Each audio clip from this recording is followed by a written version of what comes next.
How to Love Yourself After a Breakup by Jancar. Guides on how to love yourself after a breakup often put a sour taste in the mouths of many.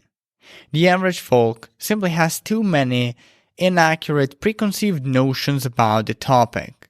Some believe self-love is a hippie idea with no scientific grounding. Some believe it's a one-way ticket to self-absorption and narcissism. And others believe it consists of nothing but vocacious phrases riddled with utter placebo nonsense that makes one feel better only superficially. In reality, self-love is none of that. Self-love has a solid base of empirical research behind it, excluding it from being a hippie nonsense. It also doesn't lead to self-absorption and narcissism. It leads away from self-absorption and narcissism. And it's far from an accumulation of empty fluff phrases. It is a whole branch of psychology, a whole science. There are also many renowned psychologists and researchers like Christine Neff, Carl Rogers, and Albert Ellis who dedicated most of their lives to studying all things self-love. Another common fallacy people have about self-love is that it's something you're either born with or not. This, like every other fallacy I covered until now, is totally wrong. The rate and intensity by which you love yourself after a breakup, aka the amount of self-love you possess, is not a predefined trait you're born with. It's a skill and attitude you learn like anything else. Sure, it's hard, but as you'll soon realize, it's worth it. In this article, I will go over the theory of self-love and list 5 no-bullshit approaches to cultivating it to feel better about yourself after a breakup. An intro to loving yourself after a breakup. Most people fail to love themselves after a breakup adequately. In fact, most become their own worst enemies. This is unsurprising considering how many of them have been conditioned to be tough on themselves to get through a certain hardship. As a result of this mindset, they tend to develop the following dysfunctional habits. They criticize themselves for not being the best boyfriend or girlfriend they could have been, and for making mistakes in their love life. They belittle themselves for thinking they are of lesser worth than their ex and other romantic prospects. They judge themselves for being too shy, forgiving, emotional, or needy when interacting with their ex and other romantic prospects. They ruminate on past mistakes, engage in what-if type scenarios, and get stuck with the infamous could've, would've, should've pattern on repeat. Enter self-love. There are many ways to redefine self-love, but at its core, it basically boils down to one idea: treating yourself like your own best friend. Loving yourself after a breakup is one of the central vehicles that keeps you from indulging in endless self-critique, self-judgment, self-belittlement, and rumination. But it doesn't stop there. Loving yourself helps you improve in virtually every area of your life. It helps you cultivate better relationships, increases your self-esteem and sense of self-awareness, makes you more psychologically resilient, and aids you in recognizing our shared human condition, flawed and fragile as it is. And above all, it helps you stop wondering, am I as good as them? Am I good enough? 5 simple exercises to practice loving yourself after a breakup. Most of the exercises below are based on the work of Neff Christine and Brené Brown. If you'd like to go deeper into them, I urge you to pick up 2 books, Self-Compassion by Neff Christine and The Gifts of Imperfection by Brené Brown. Also, the ways of loving yourself after a breakup outlined below are in no specific order, and the list is far from exhaustive. These are only the things that worked for my clients and me. 1. Treat yourself like your own best friend. This exercise contains writing, So grab some writing utensils and settle down somewhere you won't be disturbed. But if you're not into writing, don't sweat it. You can also do the exercise by talking to yourself. Either way, the most important thing is to keep doing the exercise throughout the following weeks. Eventually, it will form a blueprint for how you relate to yourself long term. And that's when you'll get massive results with it, in terms of a better mood and a more positive predisposition. Step 1. Notice your inner critic. Notice when you're barraging yourself with criticisms. Try to be as aware as you can of when your inner critic comes to life. When you catch him at work, think about what he is telling you. Try to be as accurate as possible, noting the inner speech verbatim. What words does he use? What's the tonality like? Cold, harsh, pissed off? What are the key phrases that keep droning from his mouth? Where are his critiques targeted? Your neediness, low self-worth, weird quirks? Ultimately, get a clear sense of how you talk to yourself. Note down everything. You want to understand your inner critic fully. Step 2. Soften your inner critic's voice. Once you've noticed your inner critic doing his due diligence, basically being a bitchy dipshit, soften his voice.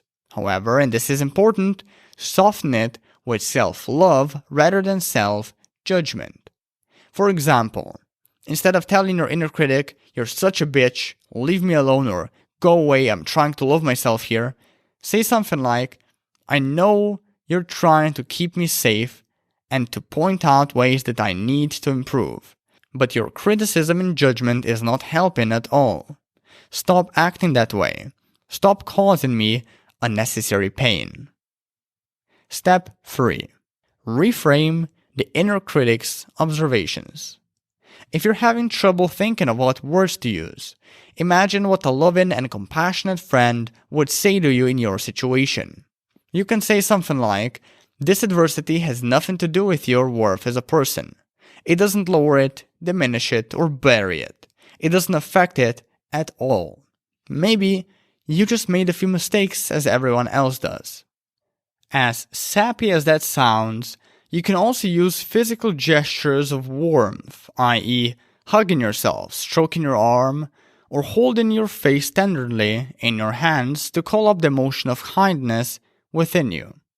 Because of our mammalian caregiving system, we will always respond positively to being held or rocked or hugged or embraced, even if we are the ones doing the cuddling ourselves.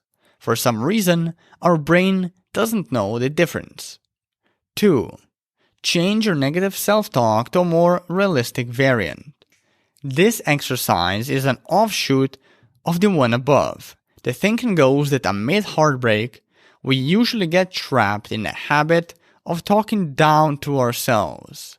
We may say things like, "I'm a piece of shit for screwing up my relationship," "Recovery is pointless, I'll never be the same again," "I'll probably fuck up my future relationships too."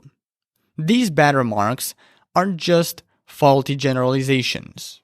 Now, the worst thing you can do is to try and twist them into their positive counterparts. "I'm extraordinary beyond measure," "I'll reinvent myself, it's gonna be easy and quick," and "I'll never fuck up my relationships again." Contrary to popular self-help, overly positive self-talk is just as toxic as its negative variant. Both have the potential to hinder your attempts at loving yourself after a breakup and can even turn you into a narcissist. So, since positive self-talk is off the table, and staying in the negative is obviously equally destructive, the only thing left to do is be realistic about the whole thing. Here's how. An example of a negative self-talk. "Loving myself is pointless. I'll never be the same again." Realistic self-talk. "Loving yourself is not pointless. It's paramount to love yourself after you break up to sustain a healthy dose of self-esteem and self-respect." Or, a second example of negative self-talk. "I'll probably fuck up my future relationships too." A realistic twist. Considering the number of people on Earth, I will probably find one who is a good fit. And yeah, maybe I will fuck up the relationship with them. But I shouldn't let one failed relationship determine my mindset about future ones.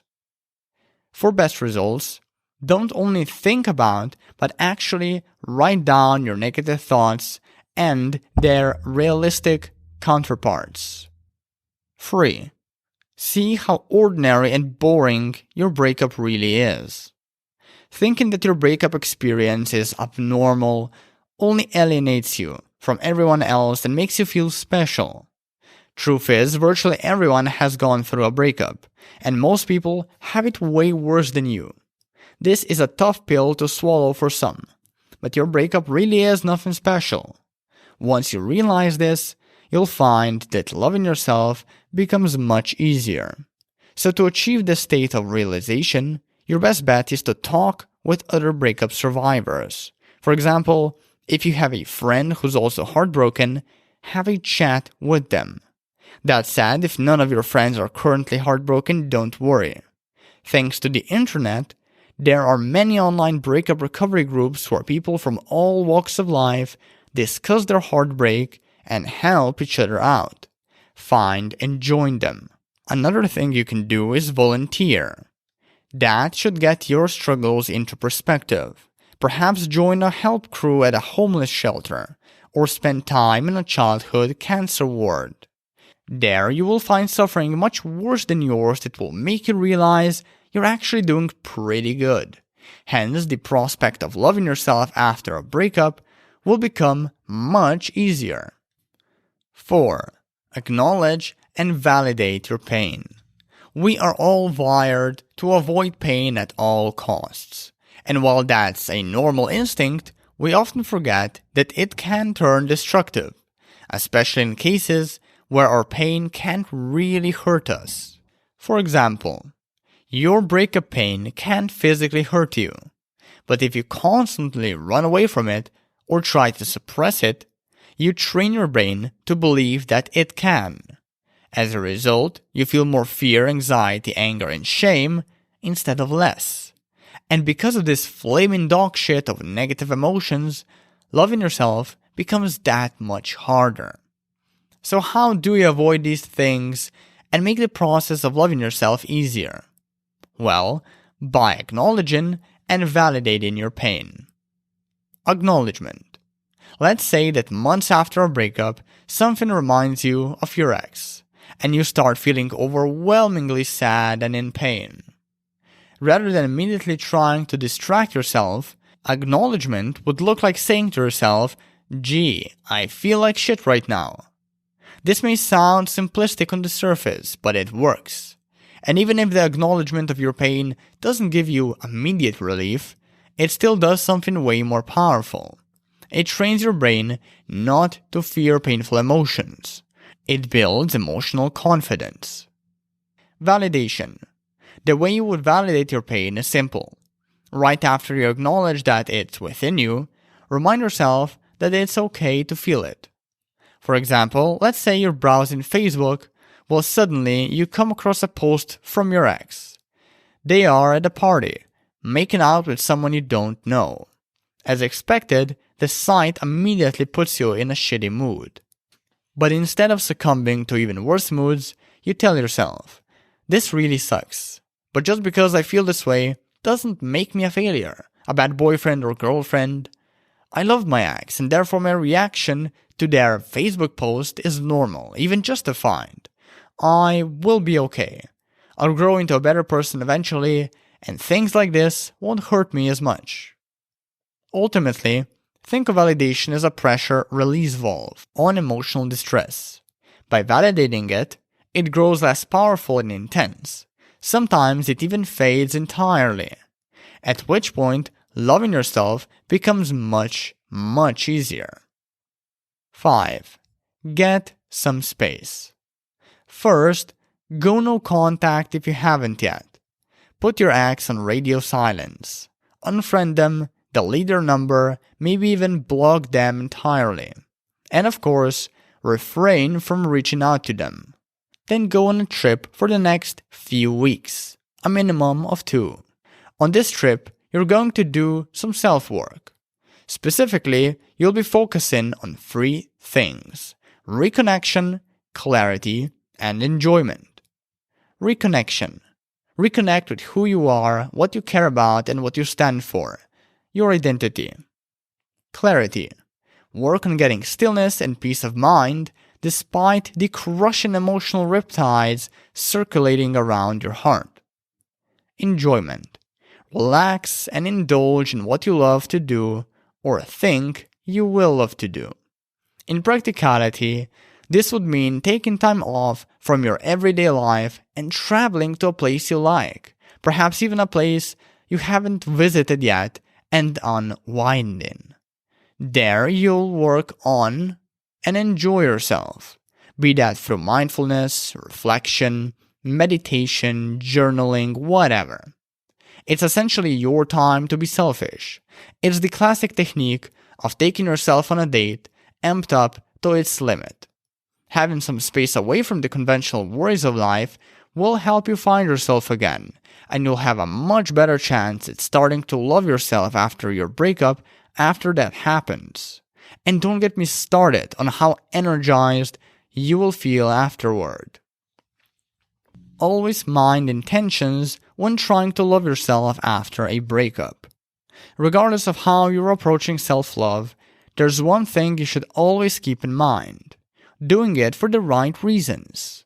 If you're doing any of the activities mentioned in this article, or any related ones because of outside influences like a friend, family member, or even me telling you to do them, then that is not true self-love, at least not an effective form of it.